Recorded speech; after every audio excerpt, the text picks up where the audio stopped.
अगर आप किसी जॉब के प्रोफेशन में हैं, अगर आप प्राइवेट जॉब कर रहे हैं या आप गवर्नमेंट जॉब कर रहे हैं और आपको कौन कौन से डॉक्यूमेंट्स चाहिए अपना यूके का टूरिस्ट वीज़ा अप्लाई करने के लिए, तो आप बिल्कुल सही वीडियो देख रहे हैं, क्योंकि इसमें आपको पूरी डिटेल में प्रोवाइड करूंगा कि आपके पास कौन कौन से डॉक्यूमेंट, इंपॉर्टेंट जो डॉक्यूमेंट होते हैं वो डॉक्यूमेंट्स आपको ज़रूरी होंगे आपकी प्रोफाइल को रेडी करने के लिए। और अगर आपके पास वो डॉक्यूमेंट प्रिपेयर आप नहीं करते हैं और ऐसे ही अपनी फाइल को सबमिट कर रहे हैं, तो इट मीन आपका वीज़ा आने के चांस बहुत कम हो जाएंगे। डॉक्यूमेंट्स के बारे में ये पूरी डिटेल वाली वीडियो आप जरूर एंड तक देखिए, आपको बहुत अच्छी डिटेल मिल जाएगी इस वीडियो से कि कौन कौन से डॉक्यूमेंट आपके पास होने चाहिए अगर आप गवर्नमेंट जॉब, प्राइवेट जॉब में हैं और अगर आप अपना यूके का टूरिस्ट वीज़ा लगाने की प्लानिंग कर रहे हैं इस साल 2020 में।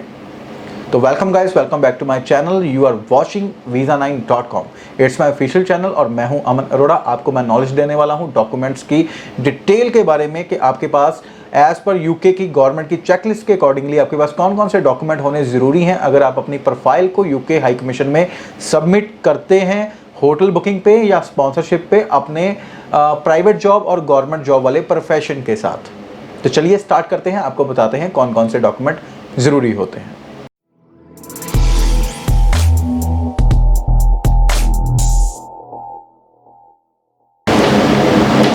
तो जैसे कि मैंने आपको बताया कि डॉक्यूमेंट्स के बारे में आज की ये वीडियो होने वाली है। तो अगर आप अपना कोई गवर्नमेंट सेक्टर में जॉब कर रहे हैं, अपनी प्राइवेट सेक्टर में कोई जॉब कर रहे हैं, तो सबसे पहली बात है आपके पास उस जॉब के रिलेटेड सबसे पहले जो कुछ प्रूफ्स होते हैं वो तो होने बहुत ही ज़रूरी हैं, जिसमें आपकी कंपनी आपको या गवर्नमेंट जॉब की जो भी आप सेक्टर में जहाँ पे भी जॉब कर रहे हैं उस डिपार्टमेंट से आपको एक एनओसी और लीव लेटर लेनी ज़रूरी होती है।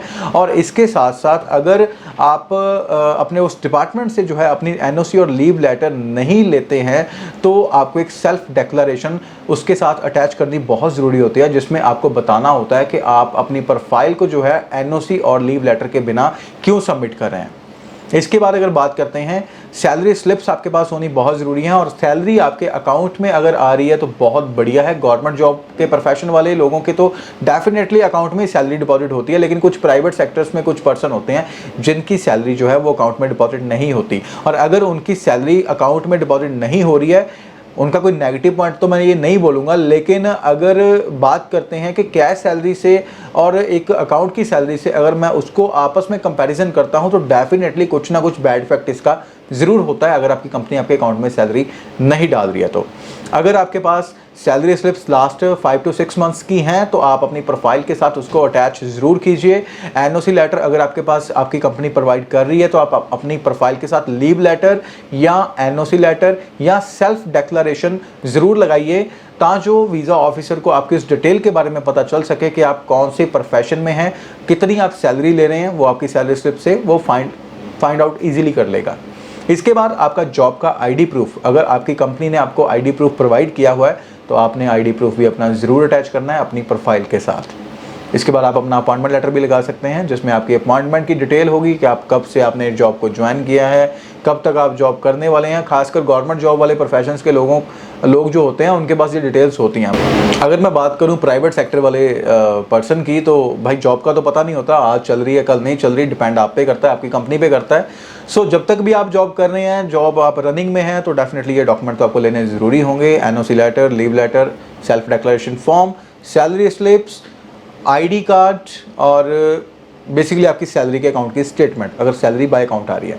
अगर सैलरी बाय अकाउंट नहीं ले रहे हैं ना तो कोई घबराने वाली बात नहीं है, सैलरी की स्लिप्स आप उनसे ज़रूर लीजिए और अटेस्ट करवा के आप सैलरी स्लिप ज़रूर लीजिए। अगर वो कैश भी सैलरी दे रहे हैं तभी कोई प्रॉब्लम नहीं है, लेकिन सैलरी के वो फॉर्म अगर साथ में लगे होंगे तो मच बेटर आपकी प्रोफाइल इजीली क्रिएट हो सकती है।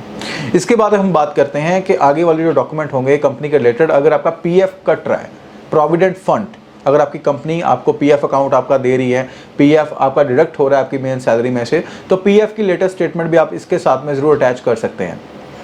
इससे गवर्नमेंट को प्रॉपर्ली एक ट्रस्ट हो जाता है कि आप एक परमानेंट एम्प्लॉय हैं उस कंपनी के। डेफिनेटली आप अपनी जॉब को जो है उसको उसके बिहाफ पे वापस तो आएंगे ही आएंगे, काम तो आपने करना ही है। तो ये कुछ बिजनेस के रिलेटेड डॉक्यूमेंट है। अब अपने प्राइवेट अपने खुद के डॉक्यूमेंट्स जो होंगे हम उनके बारे में बात कर लेते हैं। तो उसमें क्या होगा, आपके 3 साल की ITR रिटर्न जो मैक्सिमम आप लगा सकते हैं, मिनिमम 2 साल की तो एटलीस्ट आप जरूर लगाओ। अगर आप रिटर्न अपनी नहीं फाइल कर रहे हैं तो डेफिनेटली आप अपनी ITR को जरूर फिल करो और उसकी कंप्यूटेशन साथ में आप जरूर अटैच करो। कंप्यूटेशन और ITR की अगर मैं बात करता हूं तो ये जरूर ध्यान रखिए कि आपकी जो ITR रिटर्न है, आपकी जो कंप्यूटेशन है, उसका कोई भी ऐसी डिटेल्स मिसमैच ना हो। आपकी जो रनिंग में लाइफ चल रही है उसके अकॉर्डिंगली ही आपके पास वो स्टेटमेंट मैच होनी चाहिए। जैसे आप अगर 30,000 सैलरी ले रहे हो, 30,000 आपकी सैलरी है, कंपनी आपको कोई 30,000 रुपये सैलरी पेड कर रही है, तो 12 से आप उसको मल्टीप्लाई करके आप देख लीजिए जो फिगर उसमें से बनेगी। अगर आपको एनी अदर इनकम आपके पास सोर्स नहीं है तो उसी सेम अमाउंट का आपको ITR अपना फिल करना बहुत ज़रूरी होगा। अगर आपकी ITR में कुछ और चीज़ें दिखाई जाती हैं कि आपको आप कोई और भी बिजनेस कर रहे हैं, जॉब के साथ साथ कोई पार्ट टाइम वर्क कर रहे हैं, तो डेफिनेटली अगर आपको वो भी सैलरी मिल रही है उसको भी आप अपने ITR में फिल ज़रूर करें। कोई भी प्रूफ UK की हाई कमीशन में अगर आपने लगाना है ना, तो उसका आप ये ज़रूर ध्यान रखिए। पहली बात है कोई भी फर्जी डॉक्यूमेंट ना हो।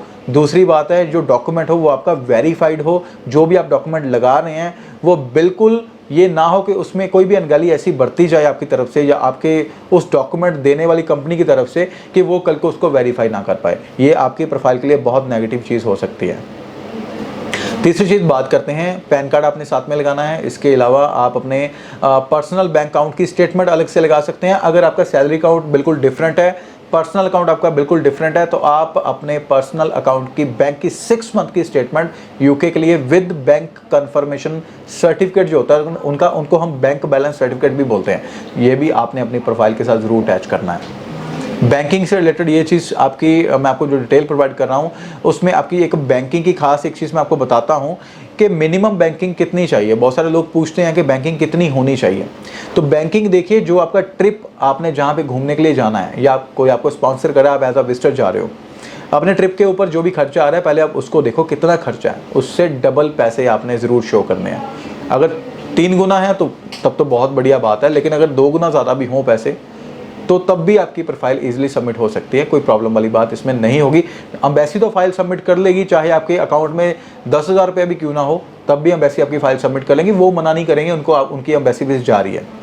प्रॉब्लम तो आपको आएगी जब वीज़ा ऑफिसर फाइल को चेक करेगा, तो पॉजिटिव और नेगेटिव ये रिजल्ट आपकी प्रोफाइल पर ही डिपेंड करता है।